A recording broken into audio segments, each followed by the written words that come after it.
Assalamualaikum warahmatullahi wabarakatuh. Sahabat-sahabatku sekalian, gimana kabarnya? Insya Allah sehat ya. Alhamdulillah, saya juga saat ini masih ada dalam sehat walafiat. Dan mudah-mudahan kita semua diberikan kesehatan, diberi kesabaran, diberi ketawakalan, dan ada dalam lindungan Allah Subhanahu wa Ta'ala. Baik sahabat, beberapa hari yang lalu saya sudah menanggapi tentang investasi miras di Indonesia. Kalau konten yang lalu saya masih tanda tanya ya, apa benar investasi miras itu diizinkan? Ternyata sekarang sedang ramai dibicarakan bahwasannya investasi miras itu sudah diizinkan. Bahkan saya baca di Twitter, kata Nur Hidayat Wahid ya, Ketua MPR, beliau mengatakan bahwa investasi miras ini udah jadi perpres, berarti udah jadi peraturan presiden. Artinya ini emang sudah dilegalkan dengan alasan kearifan lokal. Dan ini sangat-sangat disayangkan dan sangat-sangat menyedihkan. Saya dari awal sebagai umat Islam jelas menolak keras kebijakan itu ya.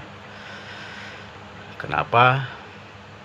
Karena saya yakin semua agama juga tidak membenarkan tentang minuman keras, apalagi Muslim ya, apalagi Islam jelas menentang keras. Karena kalau menurut agama, miras ini adalah bapaknya kemaksiatan. Apa enggak lihat sekarang ini kekerasan timbul karena orang mabuk minuman keras? Yang baru-baru polisi sampai nembakin di Cengkareng itu katanya akibat mabuk minuman keras.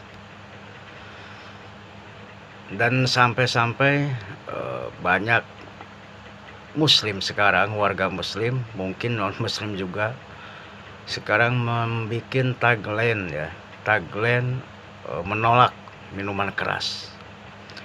Ini menandakan bahwa mayoritas umat, mayoritas rakyat Indonesia menolak adanya minuman keras.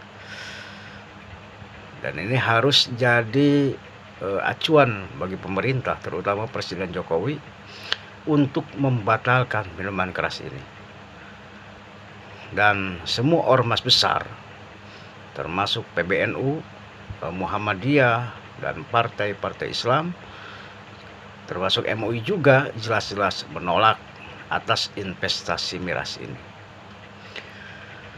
Lalu banyak pertanyaan, kan katanya wakilnya Kiai ya, Pak Kiai Haji Ma'ruf Amin ya. Emang saya juga awalnya bertanya seperti itu, kan wapresnya Kiai ya. Tapi setelah saya kaji, setelah saya pikir, ternyata emang wapres itu nggak ada kekuatan. Wapres itu kan wakil ya. Jadi kalau seandainya presiden berhalangan, mungkin beliau menggantikan posisi. Gitu. Yang lebih mempunyai kewenangan mungkin penasehat ya, kan penasehat presiden banyak. Kiai habaib juga ada. Kenapa presiden sampai membuat perpres miras gitu ya? Jadi miras boleh legal ada di Indonesia dan dikembangkan atau disebarkan di Indonesia. Bahkan kata Pak Kiai Hidayatul Wahid, katanya di perpresnya ini si miras ini bukan hanya di Papua NTT, bahkan nanti kemungkinan besar nyebar di Indonesia, itu perpresnya. Nah, menyangkut wakil presiden ini ya, saya emang kemarin bertanya seperti itu, dalam hati kan wakilnya Kiai. Nah, dan saya sampaikan bahwa Pak Kiai emang ini nggak punya kekuatan kali ya dalam hal ini ya, jadi ini mutlak presiden ya. Dan saya harap ini penasehat juga, apa ini presiden ini tidak komunikasi dulu ya, masalah yang krusial ini ya, masalah yang penting gini. Apa karena emang desakan para investor atau konglomerat yang punya kepentingan di situ, walau alam gitu. Yang jelas ini keputusan ini sudah terjadi dan pasti ini mengkhawatirkan bangsa Indonesia, terutama generasi muda. Ini berbahaya bagi generasi muda ya. Dengan adanya narkoba ini sudah sangat berbahaya, apalagi kalau minuman keras ini dilegalkan. Jadi percuma aja. Dulu saya sering melihat di TV ya, ada ribuan botol yang dirazia, kemudian dilindas oleh alat berat gitu untuk membuktikan bahwa minuman keras ini sangat ditentang. Itu sering gitu ya di TV ya, ribuan botol disita kemudian di ini. Nah itu seakan-akan tidak ada artinya kalau emang investasi miras ini dilegalkan. Jadi sekali lagi, dalam kesempatan hal ini kami meminta kepada Presiden Jokowi untuk tidak menindaklanjuti atau membatalkan investasi ini. Karena sekali lagi, miras ini sangat berbahaya, terutama bagi generasi muda. Kalau generasi muda kita sudah teler semua, maka tinggal tunggu kehancurannya. Kalau kita dengar ya, atau kita baca riwayat Inggris cara menaklukkan Cina dulu, itu pertama bukan diserang oleh senjata langsung, tapi tentaranya dicekoki oleh hal-hal yang memabukkan. Akhirnya tentara Cina lemah karena pada mabuk, kemudian dengan mudah negaranya dirampas. Nah ini juga barangkali seperti itu ya. Kita khawatir itu seperti itu. Kalau generasi muda kita sudah teler semua ya, dalam artian ya sudah nggak memikirkan negara lah ya, udah happy begitu, maka tidak lama lagi negara ini akan dicaplok, akan diambil oleh negara yang punya kepentingan terhadap negara kita sendiri. Karena negara kita ini negara luas, negara besar, negara kaya raya, apapun ada ya. Kalau di Saudi dia negara kaya, Brunei dia negara kaya, itu penghasilannya yang terbesar adalah minyak. Tapi negara kita, minyak ada, emas ada ya, tembaga ada, batu bara ada, hutannya luas sekali. Ini pasti menggiurkan tetangga-tetangga sebelah untuk mengambil alih negara kita gitu, karena negara kita kaya. Dengan cara apa? Ya mungkin lah dengan cara seperti ini. Oleh karena itu, kalau ada meme ya, meme sekarang ini banyak meme ya, yang mengatakan bahwa pantesan ya, FPI dibubarkan mungkin karena ingin melegalkan miras ya, ada meme seperti itu ya.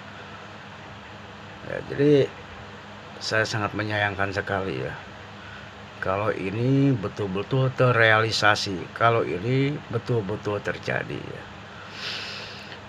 Halo sahabatku sekalian, saya gimana ya,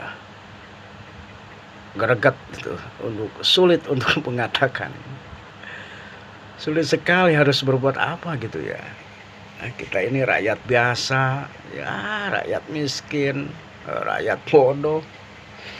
Tapi melihat kenyataan seperti ini, kita bersuara gimana? Kita hanya gemes aja gitu. Kok aneh sekali ya. Negara yang mayoritas Islam terbesar di dunia, dengan alasan kearifan lokal kok bisa melegalkan investasi miras? Besar ini, bukan eceran lagi, besar ya. Dan disebarkan di seluruh Indonesia. Subhanallah, la haula wala quwata illa billah. Ya Allah, kita sama-sama berdoa jangan sampai terjadi ini, negara kita akan hancur kalau seperti ini ya. Narkoba juga tidak selesai-selesai ya sampai sekarang ya. Bahkan sampai sekarang semakin banyak. Narkoba sudah melanda generasi muda di kalangan PNS, ABRI, polisi dan lain-lain. Negara kita ini seakan-akan sudah rusak ya. Kalau generasi mudanya sudah begini semua, Masya Allah, mungkin tinggal kenangan negara ini ya. Bisa diambil oleh orang-orang yang punya kepentingan sama kekayaan negara ini ya. Ya Allah, sekali lagi saya hanya bisa berdoa aja, mudah-mudahan pemerintah diberi kesadaran oleh Allah Subhanahu wa taala. Penasehatnya juga tidak berdiam diri ya. Para ormas tidak berdiam diri. Juga generasi muda mahasiswa tidak berdiam diri atas Perpres ini ya. Kita sama-sama menolak ya. Menolak atas investasi miras ini. Mudah-mudahan dengan tidak terjadinya atau tidak terrealisasinya miras di Indonesia ini, negara ini menjadi aman, negara ini menjadi damai. Kalau emang ingin mencari investasi, carilah, sekali lagi saya bilang carilah yang halal saja. Di negara kita ini kaya raya, sumber daya manusianya juga luar biasa. Kenapa hal-hal seperti ini bisa terjadi di negara kita ya? Kenapa investasi haram masih bisa dilegalkan ya? Masih banyak investasi yang halal. Negara kita sekali lagi negara kaya raya terbesar di dunia. Kekayaan kita ini nggak main-main ya. Ya Allah ya Rabbi, mudah-mudahan kita semua ditolong oleh Allah Subhanahu wa taala. Para pemerintah, pemimpin disadarkan oleh Allah, dan kita juga rakyat, ormas, partai politik yang peduli terhadap bangsa. Mari kita sama-sama bersatu untuk menolak investasi miras ini. Demikian dari saya. Mohon maaf kalau seandainya bicara saya terus terang sangat greget sekali ya dengan kenyataan ini. Kurang lebihnya mohon maaf. Assalamualaikum warahmatullahi wabarakatuh.